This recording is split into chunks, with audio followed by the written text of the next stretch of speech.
चिट्ठी आई है वतन की, चिट्ठी आई है बड़े दिनों के बाद, हमने वतनों को याद, बड़े दिनों के बाद हमने वतनों को याद, वतन की मिट्टी आई है,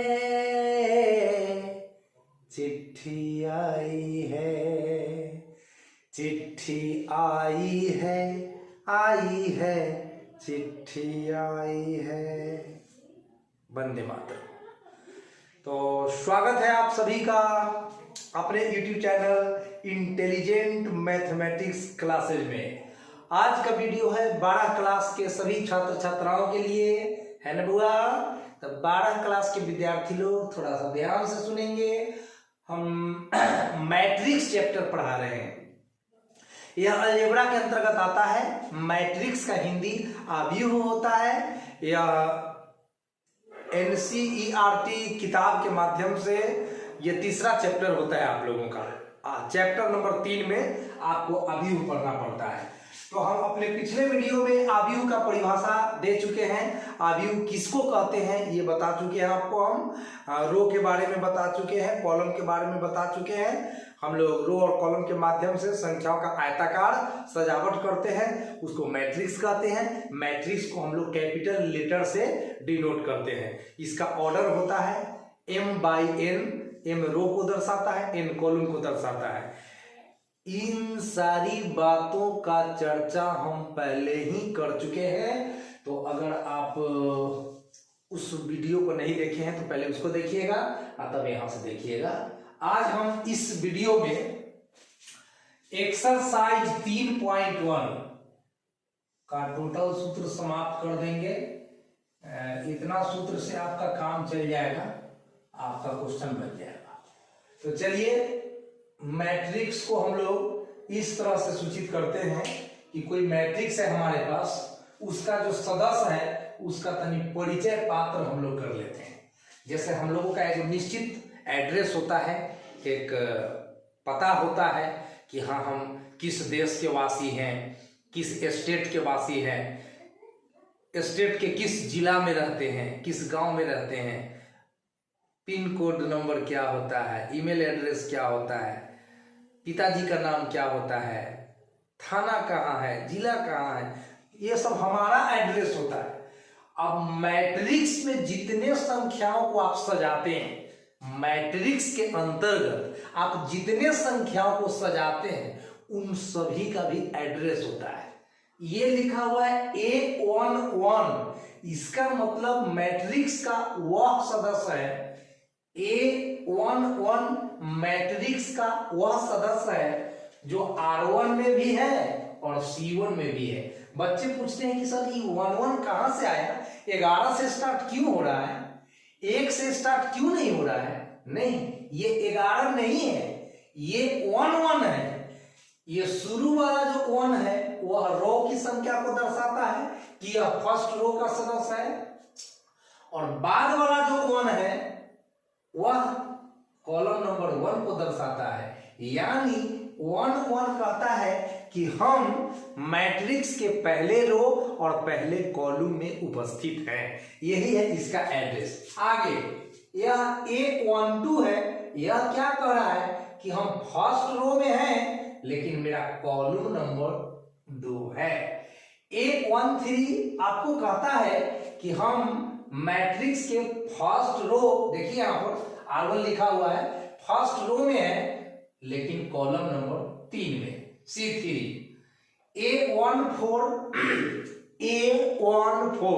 इस शुरू वाला जो डिजिट होता है वह रो को दर्शाता है, और बाद का जो डिजिट होता है वह कॉलम को दर्शाता है।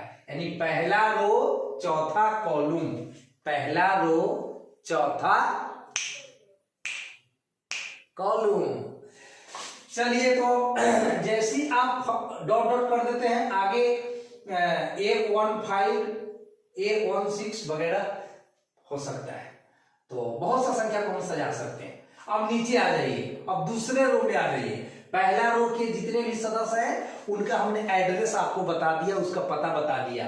अब हम दूसरे रो में आते हैं। ये वाला है दूसरा रो, ये वाला है दूसरा रो, ठीक ना। तो 2 से स्टार्ट करते हैं। 2 1 2 2 2 3 2 4 2 5 2 6 इस तरह से बढ़ता है। तो 8 2 1 कहता है कि हम दूसरे रो में हैं लेकिन पहले कॉलम में। सिर्फ इतना याद रखिए कि पहला डिजिट रो को और दूसरा डिजिट कॉलम को। पहिलका अंक रो को यानी पंक्ति की संख्या को दर्शाता है और दूसरा जो अंक होता है वह स्तंभ की संख्या को दर्शाता है। तो 8 2 1 का मतलब हो गया रो नंबर 2, देखिए R2 लिखा हुआ है लेकिन कॉलम नंबर 1। 8 2 2 मतलब ये दूसरा रो और दूसरा कॉलम। 8 2 3 दूसरा रो और तीसरा कॉलम। 8 2 4 दूसरा रो चौथा कॉलम। अब हम तीसरे रो में बात करते हैं, तीसरे रो में बात करते हैं, तीसरा पंक्ति में बात करते हैं। तो 3 1 तीसरा रो पहला कॉलम, देख लीजिए ये रो नंबर यहाँ पर 2 लिखा गया है, सॉरी बोलेंगे यहाँ पर 2 नहीं होगा भैया, ये R3 है। चलिए तो ये 3 ये तीसरा रो का सदस्य है जबकि पहला कॉलम का सदस्य। 3 2 तीसरा रो का सदस्य है जबकि दूसरा कॉलम का सदस्य है। तो ये 3 2 का मतलब अच्छे से समझ रहे हैं ना, थर्ड रो सेकेंड कॉलम। 3 3 का मतलब क्या समझेंगे, बोलिए बोलिए 3 3 का मतलब क्या समझेंगे। 3 3 3 3 का मतलब क्या समझेंगे, बोलिए बोलिए। अब हम बोल देते हैं third row and third column, तीसरी पंक्ति तीसरा स्तंभ। 3 4 का मतलब बोलिए बोलिए जी बोलिए, यस बोलिए। 3 4 का मतलब बोलिए third row and fourth column. तो उम्मीद करता हूं कि आपको इसका मतलब समझ में आ गया होगा। अब इस पर बिहार बोर्ड आपसे सवाल कैसे पूछता है हम वहां पे लेकर आते हैं उदाहरण। इस टॉपिक पर हम एक उदाहरण पेश करेंगे जिस उदाहरण के जरिए आपको बताया जाएगा कि बिहार बोर्ड इस थ्योरी पर इस फॉर्मूला को इस्तेमाल करके क्वेश्चन कैसे पूछता है। एक कोई मैट्रिक्स है जिसके फर्स्ट रो में है 33 42 60 और सेकेंड रो में है 70 10 41। इस कॉर्नर पर 2/3 लिखा हुआ है जो आपको बता रहा है कि इसमें रो की संख्या है 2 गो और कॉलम का संख्या है 3 गो, यानी 2/3 ऑर्डर का ये मैट्रिक्स है। अब आपसे पूछ देगा A23 कौन है, मतलब 23 बोल देते हैं लेकिन 23 इसको आप नहीं बोलिएगा, इसको A23 बोलिएगा, A23 बोलिएगा, ठीक ना।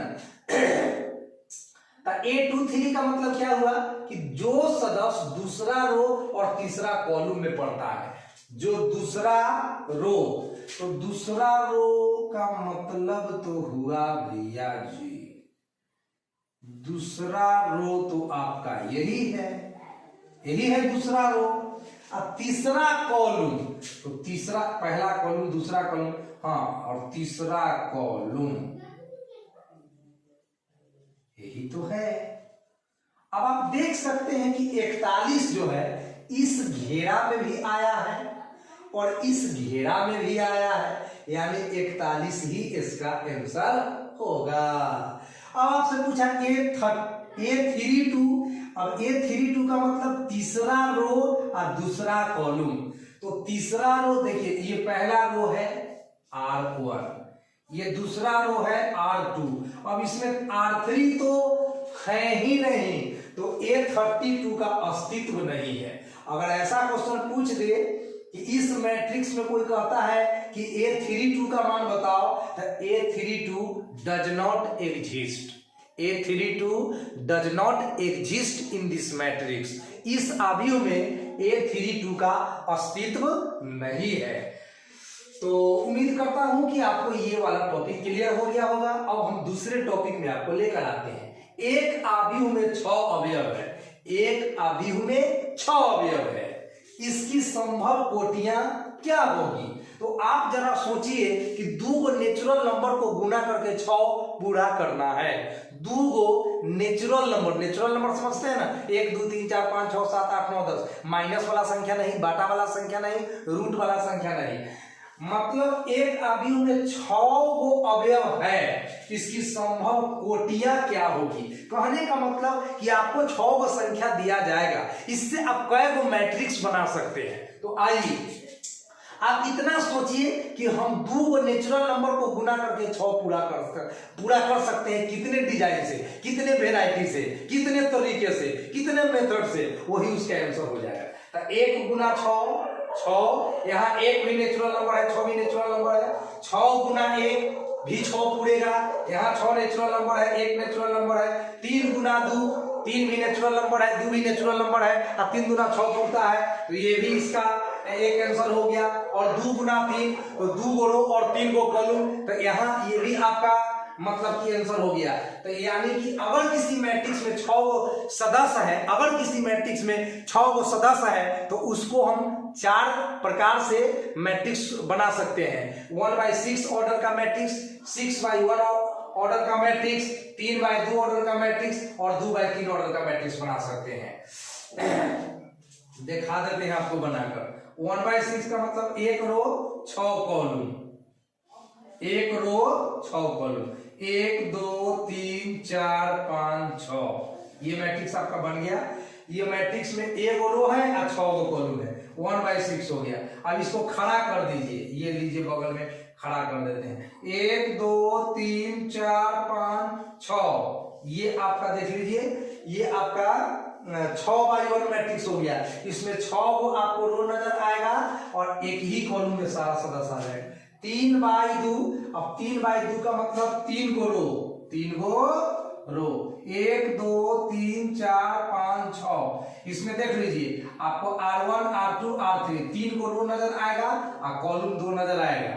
और 2/3, तो इसका मतलब 2 गो रो है ना, तो 1 2 3 4 5 6, आप देख सकते हैं इसमें 2 गो रो है और 3 गो कॉलम है। यानी कि अगर हमारे पास 6 गो संख्या है तो हम 4 गो मैट्रिक्स बना सकते हैं, ज्यादा से ज्यादा 4 गो मैट्रिक्स बना सकते हैं। 1/6 ऑर्डर का, 6/1 ऑर्डर का, 3/2 ऑर्डर का और 2/3 ऑर्डर का।